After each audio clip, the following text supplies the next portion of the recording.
अस्सलाम वालेकुम, नमस्कार, सत श्री अकाल। तो कैसे हैं सभी दोस्त? खैरियत से होंगे। मैं आपका दोस्त इफ्तिखार, नूरपुर बिजनौर।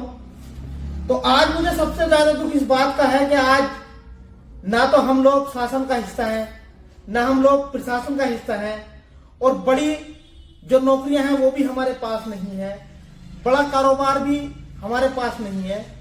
हम कुशल कारीगर होने के बाद भी बड़े बिजनेसमैन नहीं बन पाए। इसका सबसे बड़ा कारण कि हम पैसे में लगातार कमजोर होते जा रहे हैं। लगातार मेहनत करने के बाद भी हम लोग पैसे में ग्रोथ क्यों नहीं कर पाते? कि हमारी शादियों में जो बेफजूल खर्चे हो रहे हैं, इसका सबसे बड़ा कारण है पूरी जिंदगी एक आम आदमी मेहनत मजदूरी करके या लेबर रेट वगैरह के काम करने के बाद अपनी सारी जमा पूंजी मकान में लगा देते हैं। मकान हम इसलिए बनाते हैं ताकि शादी धूमधाम से हो, और इसलिए हम सारा पैसा शादी अच्छी करने के लिए मोटा पैसा मकान में झोंक देते हैं, ताकि सामने वालों को दिखाई दे, अच्छा दहेज मिले, अच्छी शादी हो। अगर यही पैसा प्रॉपर्टी में इन्वेस्ट करें तो हमारे आगे चल के वो काम आए। हमारे इस्लाम में तो शादी का मतलब इतना आसान बताया था। हमारे इस्लाम के अनुसार शादी में मेहर, 2 गवाह, वकील, एक इमाम निकाह पढ़ाने वाले, खुतबा का होना जरूरी था, इमाम साहब का होना जरूरी था, और निकाह नामा का होना जरूरी था। निकाह के बाद दुआ हुई, हो गई शादी। तो इस्लाम में तो हमें सादगी से निकाह करना बताया था। आज अमूमन शादी में जो खर्च होता है, मध्य वर्ग भी अगर शादी करता है, मध्य वर्ग व्यक्ति भी अगर शादी करता है तो दहेज में 2-3 लाख रुपए खर्च कर देता है। उसके बाद खाने में 3-4 लाख रुपए खर्च कर देता है। और गाड़ियां थी पहले, मोटरसाइकिल चल रही थी दहेज में, अब वो भी हट गई, कारों ने उनकी जगह ले ली। तो मोटा मोटी अगर खर्च माना जाए, बैंक पेट्रोल का, शादी का खर्चा, और खाने का, मेहमानों का, गिफ्ट का, और ये टोटल खर्चे अगर माने जाएं तो तकरीबन 10 से 15 लाख रुपए एक मिडिल क्लास व्यक्ति खर्च करता है अपनी शादियों में।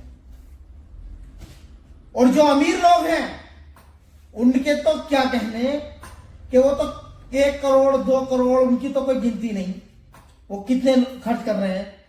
बहुत सी बिरादरी तो ऐसी है जो दिखावे में एक दूसरे की होड़ पर खर्च करते हैं। अगर उसने 20 लाख खर्च किए, वो 50 कर रहे हैं। तो इस दिखावे से कोई फायदा नहीं है। और मैं ये मानता हूं कि अगर आपने शादी 50 लाख की कर दी कि हाँ जी मैं शादी कर रहा हूं, इसको देख के लोग मेरी वाहवाही करेंगे, मैंने 40-50 लाख रुपए शादी में खर्च कर दिए, 20 लाख आपके पास थे, 20-30 लाख के आप कर्जबंद हो गए, तो ये कौन सी होशियारी हुई? और फिर आप ही के मोहल्ले में शादी की, उसने 70 लाख खर्च कर दिए, आपकी शादी कहां गई भाई? आप कहां गए उसमें? कहां गया आपका नाम? पूरी की पूरी जिंदगी आपने उस कर्ज को उतारने में लगा दी। बहुत से लोग आइडिया लगा लेते हैं शादी में ही कि इस शादी में इतना खर्च किया था तो अगली में उतना करेगा, अगली शादी में नहीं हुआ आपके पास बजट।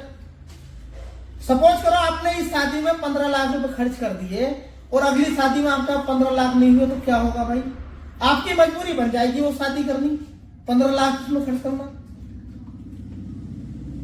तो इस बेफजूल की खर्चे को रोकना है। ये हमारे इस्लाम में तो लड़की गवाले का कोई खर्च बताया ही नहीं था।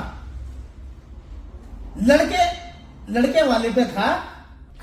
लड़के को अगर शादी से अगले दिन वलीमा करना था, वो वलीमा कितना बड़ा करें, 100 को बुलाए, 50 को बुलाए, 500 को बुलाए, वो उनकी मर्जी है।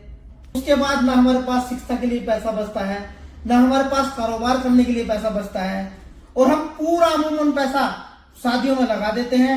अगर किसी आदमी ने 10 से 15 लाख की शादी कर दी तो अगली शादी में उसके पास बजट नहीं हुआ, उसको वो मजबूरी बन जाती है, शादी वो करनी है।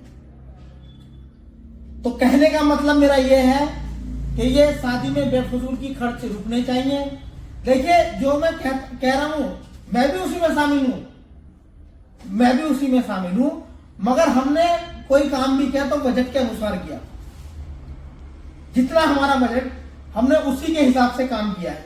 बेबजट मैंने कोई काम आज तक नहीं किया अपनी जिंदगी के अंदर। आज आपने देखा नए नए रीति रिवाज चला दिए हैं। देखिए, एक तो सबसे पहले ये जो रिश्ते का है डलिया मांगने का, ये बिल्कुल खत्म होना चाहिए। ये डलिया मांगने का, कुछ पैसे आपने दिए लड़की को, कुछ पैसे उन्होंने दिए, या जो भी गिफ्ट दिया वो बस। और ये जो दहेज में हम लोग गाड़ियां देते हैं, ये भी पूर्ण रूप से बंद होनी चाहिए, क्योंकि इसका फायदा कुछ नहीं होता। आप अगर कुछ देना भी है तो आराम से नुमाइश भी नहीं होगी। आपने 2 लाख 4 लाख जो भी देने हैं लड़के को डायरेक्ट दे, ताकि वो लड़का उससे कोई फायदा उठा सके उस पैसे से। तो आपका पैसा ये फजूल खर्ची से बच के अगर मान लो आपकी बेटी के पास चला गया तो वो भी कहीं ना कहीं काम आएगा। और उधर खर्च हो गया पूरा, तो अगर गाड़ी खरीद लिया, गाड़ी चला ली, उसमें क्या कोई फायदा नहीं है। कल लड़का उससे कुछ कारोबार कर सकता है, कोई अपना बिजनेस कर सकता है।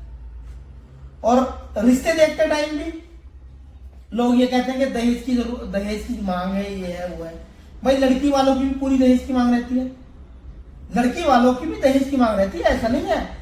लड़की वालों को भी घर बढ़िया चाहिए, कारोबार बढ़िया चाहिए, लड़का बढ़िया स्मार्ट चाहिए, सब कुछ चाहिए लड़की वालों को भी, और लड़के वालों को भी सब कुछ चाहिए। तो आजकल हम लोग वो काम कर ही नहीं रहे हैं जिनकी हमें जरूरत है। तो मेरा कहने का मतलब ये है कि ये जितनी भी बेफजूली खर्ची है शादियों में, जितना ओवर खर्चा, ये रोकना चाहिए जहां तक हमसे रुक सकता है। और दहेज के नाम पर अगर आपको कुछ देना भी है तो कोई जमीन दो, कोई पैसा दो, कोई सोना दो, जेवर सोना दो, कोई भी ऐसी चीज दो जो भविष्य में उनके काम आ सके। ये बर्तन और ये बहुत सारे बेड, लकड़ी के फर्नीचर बना लिए, और ये सारा व्यापार ये आप लोगों की वजह से चल रहा है। जितना भी व्यापार चल रहा है, दहेज की मंडी सजी हुई होती है। आप किसी शादी में देखो तो लिमिट से खर्चा करो और बेफजूल के खर्चे से बचो मेरे भाइयों। मैं तो उलेमाओं से कहना चाहता हूं, जितने भी जिम्मेदार उलेमा हैं, तो वो चाहे तो इस बेफजूल की खर्ची और इस दिखावे को रोक सकते हैं। क्योंकि जिस तरह आपने चाहा कि डीजे नहीं बजना चाहिए, तो डीजे रुक गया।